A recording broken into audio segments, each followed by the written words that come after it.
इनसे होने वाली एलर्जी यूजुअली लाइफ लॉन्ग होती है। और ऐसे में हमारे को करना क्या होता है कि जो एक नट से हुई तो हमें सभी नट्स एंड सीड्स से दूर करना होता है।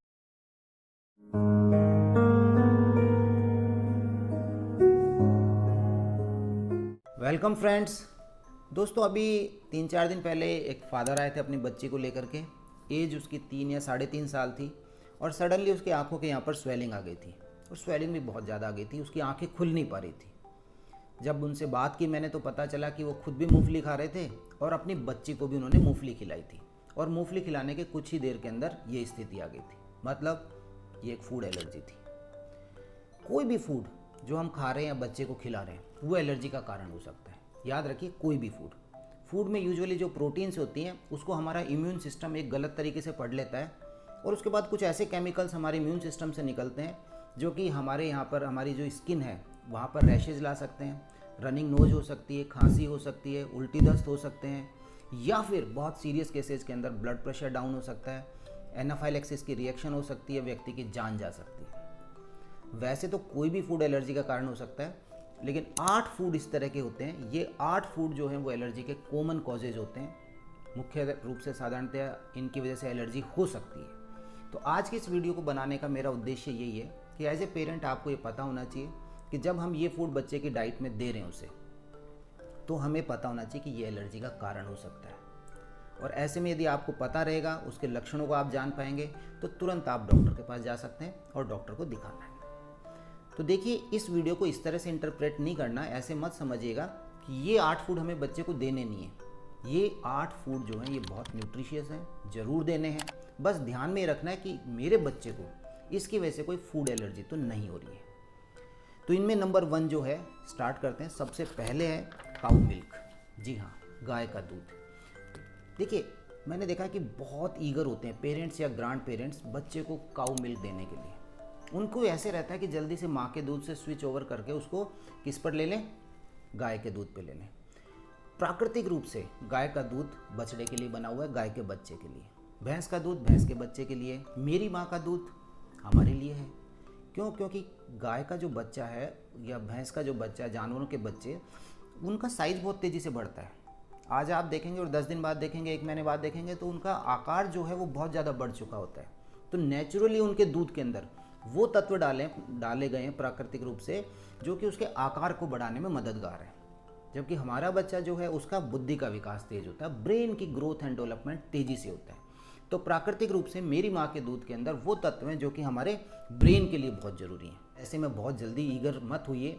जब बच्चा 1 साल का हो जाए तब आप उसे काऊ मिल्क जो है वो दीजिए। और ये जो काऊ मिल्क से एलर्जी है ये यूजुअली 3 साल से पहले होती है। उसके बाद जिनको हुई भी है वो भी इससे बाहर निकल आते हैं। तो ये एक अच्छी चीज़ है। तो यहाँ पर 3 साल से पहले के जो बच्चे हैं उनको वॉमिटिंग हो रही है दूध पीते ही, लूज मोशंस हो रहे हैं, लूज मोशंस में ब्लड आ रहा है, ग्रोथ नहीं हो पा रही है, वजन नहीं बढ़ पा रहा है, या कोई भी आपको लक्षण ऐसे दिख रहे हैं, तो आप अपने डॉक्टर को वहाँ पर दिखाइए और तुरंत उसका इलाज कराइए। इलाज में क्या करना पड़ता है, काऊ मिल्क एंड मिल्क से जो भी प्रोडक्ट बन रहे हैं उनसे बच्चे को दूर करना होता है। कुछ समय के लिए करना होता है, बाद में हम उसको रीइंट्रोड्यूस करते हैं। इसी लिस्ट में नंबर 2 पर हमारे पास आते हैं एग्स, अंडे। अंडे वैसे बहुत न्यूट्रिशियस होते हैं, प्रोटीन का बहुत अच्छा सोर्स है। अब लेकिन ये सेकंड मोस्ट कॉमन कोज है फूड एलर्जी का। एग्स के किस पार्ट से एलर्जी हो रही है, एग वाइट से हो रही है या एग योक से हो रही है? ये एक इंटरेस्टिंग चीज़ है। कुछ लोगों को एग वाइट से है, कुछ लोगों को एग योक से है। दोनों में डिफरेंट प्रोटीन्स हैं, लेकिन क्योंकि एग वाइट जो है वो प्रोटीन का बहुत बड़ा सोर्स है, इसलिए ज़्यादातर केसेस के अंदर जो एलर्जी होती है वो किससे होती है, एग वाइट से होती है। 68%, एक कुछ रिसर्चेज में ऐसा है कि 68% जो बच्चे हैं 16 साल की उम्र आते आते अगर उनको एग से एलर्जी है तो वो इससे बाहर आ जाते हैं।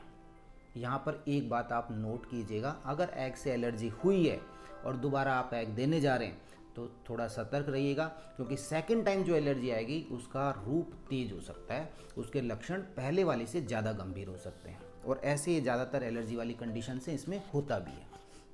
चलिए, इसी लिस्ट के अंदर तीसरे नंबर पर, यहाँ तीसरे नंबर पर आते हैं नट्स एंड सीड्स। जो एलर्जी की वजह से सीरियस रिएक्शंस होती हैं उसमें 50% कारण नट्स एंड सीड से होने वाली एलर्जी है। यह आपके पास काजू हो सकता है, बादाम हो सकता है, अखरोट हो सकता है, पिस्ता हो सकता है, या दूसरे जो भी हमारे पास में ट्री नट्स हैं। एक इम्पॉर्टेंट बात, इनसे होने वाली एलर्जी यूजुअली लाइफ लॉन्ग होती है। और ऐसे में हमारे को करना क्या होता है कि जो एक नट से हुई तो हमें सभी नट्स एंड सीड्स से दूर करना होगा। अगर बादाम से एलर्जी हुई है तो पूरी संभावना है कि उसे दूसरी चीज़ों से भी बच्चे को एलर्जी हो सकती है। तो ऐसे में हमारे को दूसरे जो सभी तरह के नट्स हैं उससे बच्चे को दूर करना होगा। लाइफ लॉन्ग कंडीशन होती है ये, ऐसे में ध्यान रखिए और सीरियस रूप में भी आ सकती है। इसके बाद हमारे पास में नंबर आता है चौथे नंबर पे पीनट्स। जैसे कि मैंने अभी आपको बताया, पीनट्स में फैमिली हिस्ट्री बहुत स्ट्रॉन्ग मिलती है। आप बच्चे को खिलाने जा रहे हैं और आपको पता है कि फैमिली हिस्ट्री है, घर परिवार में किसी को हुआ है, तो ऐसे में आप बहुत कम मात्रा लीजिए पीनट्स की। या आप पीनट बटर है तो उसका पेस्ट बनाइए उसको बहुत, जैसे 1 या 2 चम्मच लिया, उसके अंदर स्पून के अंदर आपने पानी मिलाया साथ में और फिर बच्चे को चखाइए। अगर कुछ समय तक देखिए 1-2 घंटे तक कुछ नहीं होता है तो फिर आप उसकी मात्रा बढ़ा के दे सकते हैं। तो हमारे पास नंबर 4 पर पीनट्स हैं। होने वाली एलर्जी सीरियस हो सकती है। यदि एलर्जी के लक्षण आ रहे हैं तो बच्चे को इससे दूर कीजिए।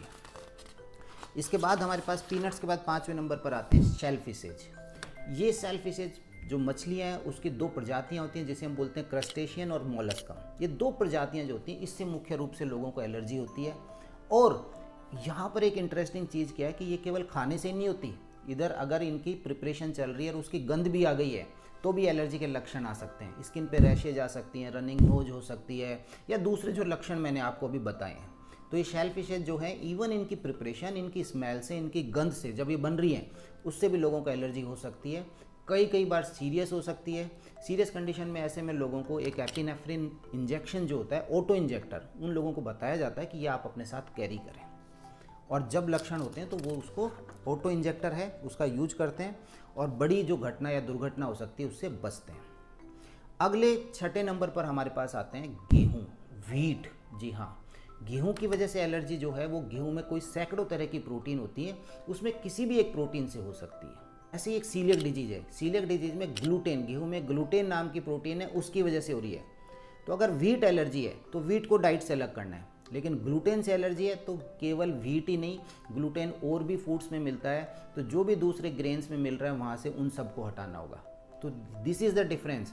व्हीट एलर्जी में केवल व्हीट को हटाना है और सीलियक डिजीज में ग्लूटेन जिस में मिल रही है उन सबको हटाना होता है। तो ये व्हीट एलर्जी यदि है तो हमारे को बच्चे को व्हीट से या गेहूं से बच्चे को कुछ समय के लिए दूर करना होगा। इसके बाद हमारे पास आते हैं सोया प्रोडक्ट्स, जैसे हम सोयाबीन है या सोया चंक है, सोया से रिलेटेड जो दूसरे जो भी फूड आइटम बन रहे हैं, ये एलर्जी का एक कारण हो सकते हैं। सोया भी प्रोटीन का एक बहुत अच्छा सोर्स है। फिर बता रहा हूँ, इन अब यदि ये 8 एलर्जिक फूड हैं तो इसका मतलब ये नहीं कि इनको देना नहीं है, इनको देना है, लेकिन एलर्जी के जो साइन उनके ऊपर ध्यान रखना है। तो सोया से जो एलर्जी हो रही है वो भी 3 साल से कम उम्र के जो बच्चे हैं ज़्यादातर उन्हीं के अंदर मिल रही है। वहीं जैसे आप सोया खिलाएंगे तो उसको हो सकता है खुजली हो जाए, रनिंग नोज हो जाए, खांसी हो जाए, ये सब उसके अंदर आ सकते हैं। हमें बच्चे को कुछ समय के लिए सोया से दूर करना पड़ेगा। एंड लास्ट इसके अंदर आते हैं फिशेज। किसी भी तरह की मछली से फ़िश खा रहे हैं और उसके बाद सडनली अचानक उल्टी हो गई है, दस्त हो गए हैं, इचिंग हो रही है, सांस लेने में कोई परेशानी हो रही है, तो उसको अवॉइड कीजिए। तो ये 8 एलर्जिक फूड्स थे जो मैं आपके साथ डिस्कस करना चाह रहा था। क्यों करना चाह रहा था? क्योंकि जब आप इनको अपने बच्चे की डाइट में रखें तो थोड़ा सावधान रहें, सतर्क रहें, कोशिश रहें कि एलर्जी के लक्षण यदि उसमें से कुछ भी मिल रहे हैं तो तुरंत अपने डॉक्टर के पास जाकर के बच्चे को दिखाइए। ये इंपॉर्टेंट है, ये फूड एलर्जी है।